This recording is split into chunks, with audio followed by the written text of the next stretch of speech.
Assalamualaikum warahmatullahi wabarakatuh. Yang terhormat Bapak Andi Mohjanwarana selaku dosen aplikasi komputer. Izinkan saya memperkenalkan diri terlebih dahulu. Nama saya Sandata Jotiana dari kelas 1C Teknologi Laboratorium Medis.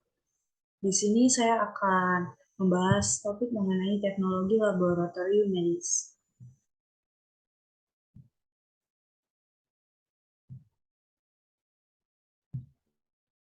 Oke, di sini pendahuluan. Ahli teknologi laboratorium medik yang sebelumnya dikenal dengan analis kesehatan adalah tenaga kesehatan yang memiliki kompetensi melakukan pengumpulan sampel dan melakukan pengujian terhadap cairan tubuh, jaringan, dan substansi lain.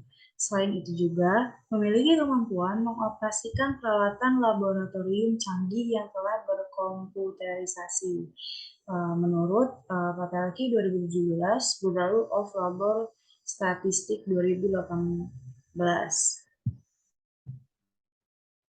Nah, setiap laboratorium klinik harus memenuhi ketentuan ketenagaan, antara lain memiliki minimal 2 orang ahli teknologi laboratorium medik bagi laboratorium klinik umum pertama, 4 orang bagi laboratorium klinik umum madya, dan 6 orang bagi laboratorium klinik umum utama, menurut Permenkes RI nomor 411 2010. Selain memenuhi aturan hukum, laboratorium klinik harus melakukan analisis beban kerja dan perencanaan kebutuhan tenaga yang mengacu kepada volume dan kompleksitas pekerjaan. Perencanaan sumber daya manusia yang akurat merupakan kebijakan manajemen yang harus dilakukan oleh semua rumah sakit di Indonesia. Hal ini disebabkan sekitar 75% alokasi anggaran operasional rumah sakit digunakan untuk biaya personel, menurut ILS 2016. Bagi unit laboratorium klinik, biaya tenaga merupakan 50% sampai 70% dari biaya langsung laboratorium klinik. Hal ini menyebabkan manajemen ketenagaan menjadi fokus pengendalian pengeluaran laboratorium. Jumlah tenaga yang banyak mengakibatkan operasional laboratorium tidak efektif. Namun, jumlah tenaga yang kurang meningkatkan potensi terjadinya kesalahan dan memperpanjang waktu tunggu hasil pemeriksaan. Kola Research in 2015. Hal ini menjadi dilema dalam mengelola laboratorium klinik. Pada satu sisi, pasien dan dokter menuntut keakuratan, kecepatan, dan ketepatan waktu hasil pemeriksaan. Sedangkan di sisi lain, laboratorium dituntut untuk lebih efisien dengan mengurangi biaya dan jumlah tenaga. Lalu di sini ada tinjauan teoritis. Hasil pemeriksaan laboratorium merupakan variabel yang paling penting dan sering digunakan dibandingkan variabel lain dalam mengambil keputusan medis. Ahli teknologi laboratorium medik adalah tenaga profesional kesehatan yang telah menyelesaikan pendidikan teknologi laboratorium medik dan memiliki kompetensi mengambil dan mengumpulkan sampel, melakukan pengujian cairan tubuh, jaringan, dan substansi lain untuk menghasilkan informasi tentang kesehatan.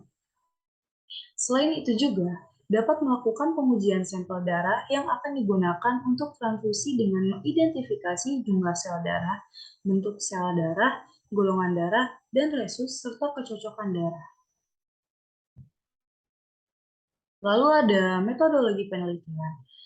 Desain yang digunakan dalam penelitian ini adalah operational research dengan melakukan analisis secara kuantitatif dan kualitatif. Sampel adalah tenaga ahli teknologi laboratorium medik yang bertugas di unit laboratorium klinik rumah sakit Santa Maria Pekanbaru dan komponen kegiatan yang dikerjakan. Jenis data yang digunakan adalah data primer dan data sekunder. Data primer berupa hasil pengisian formulir work stamping, hasil pengamatan melalui monitor dan rekaman CCTV, hasil pengisian formulir daily log, sampai hasil wawancara mendalam. Data sekunder berasal dari hasil dokumen yang terdapat dalam sistem informasi laboratorium dan sistem kepegawaian.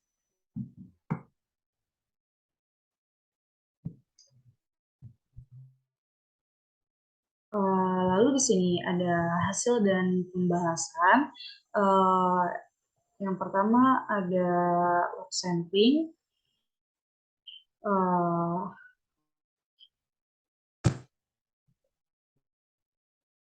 Langkah pertama dalam mock sampling adalah menentukan sampel waktu pengamatan dengan menggunakan tabel angka random. Berdasarkan tabel angka random diambil dua angka terakhir dan syarat kali kecil atau sama dengan angka 4. Angka tidak boleh lebih besar dari 84 karena pengamatan akan dilakukan pada jam kerja antara pukul 07 hingga 14.00 dengan interval 5 menit.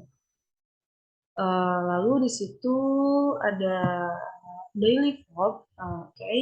Berdasarkan hasil penghasilan kamu daily log oleh responden diperoleh deskripsi kegiatan ahli teknologi laboratorium medik.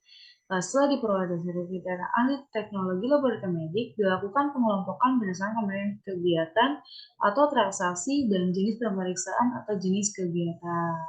Selanjutnya dihitung rata-rata waktu penyelesaian setiap komponen kegiatan dari setiap ahli teknologi laboratorium medik. Oke, baik. Di sini saya membuat topik ini berdasarkan sumber dari jurnal FKM UI PCID. Terima kasih. Mohon maaf bila ada terdapat kesalahan dan kekurangan saya dalam menyelesaikan tugas ini. Terima kasih. Wassalamualaikum warahmatullahi wabarakatuh.